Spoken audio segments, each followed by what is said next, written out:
ఉదయం ఇంకా వెలుగు రాకముందే ఊరు మెల్లగా మేల్కొంది.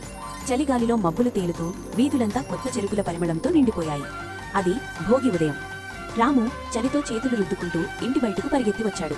వీధి మధ్యలో పెద్దలు పాత కుర్చీలు, విరిగిన బుట్టలు, ఇక ఎవరికీ పనికిరాని వస్తువులను ఒకచోట చేర్చుతున్నారు.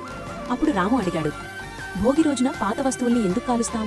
తాత నవ్వుతూ రామును తన దగ్గరకు తీసుకుని అగ్ని దగ్గర కూర్చోబెట్టాడు. ఈ అగ్ని కేవలం చలి తగలకుండా ఉండటానికి కాదు నాయనా, జీవితం ఎలా జీవించాలో నేర్పుతుంది అన్నాడు. అగ్ని మెల్లగా మండుతుండగా తాత కథ మొదలుపెట్టాడు. ఒకప్పుడు ఒక రైతుండేవాడు. అతడు విరిగిపోయిన పనిముట్లు, ఎండిపోయిన విత్తనాల్ని వదల్లేకపోయేవాడు. ప్రతి సంవత్సరం పంట పండేది కాదు. నిరాశే అతని స్నేహితురాలు. ఒక భోగి ఉదయం ఇక పనికిరాని వాటిని కాల్చేయాలని నిర్ణయించుకున్నాడు. పాత పనిముట్లతో పాటు తన చెడు అలవాట్లను కూడా అగ్నిలో వేశాడు. తాజా నేల సిద్ధం చేసి కొత్త విత్తనాలు నాటాడు. ఆ విత్తనాల్లో ఆశను నింపాడు. ఆ ఏడాది అతని పొలాలు బంగారంలా మెరిశాయి. రాము అగ్నిని జాగ్రత్తగా చూస్తున్నాడు. అది కాల్చుతోంది, కాని నాశనం చేయడం కాదు, శుద్ధి చేస్తోంది. చుట్టూ చూస్తే పక్కింటి వాళ్లు తీపి పొంగలి పంచుకుంటూ నవ్వుతూ ఒకరికొకరు శుభాకాంక్షలు చెప్పుకుంటున్నారు. పాత గొడవలు అగ్నిలో బూడిదలా కరిగిపోయాయి.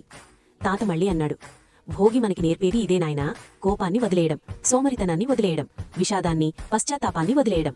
అప్పుడే జీవితంలో కొత్త ఆనందం అడుగుపెడుతుంది. రాము గుండెల్లో ఓ వెచ్చదనం. అది అగ్ని వల్ల కాదు, అర్థం చేసుకున్న ఆనందం వల్ల. అతడు తనలో తాననుకున్నాడు, ఈ రోజు నా చెడు అలవాట్లను కూడా కాల్చేస్తాను. అగ్ని మెల్లగా బూడిదగా మారింది, కాని ఆశ మాత్రం ఇంకా ప్రకాశిస్తూనే ఉంది. భోగి పండుగ శుభాకాంక్షలు. పాతదాన్ని వదిలితేనే కొత్త ఆరంభం మొదలవుతుంది.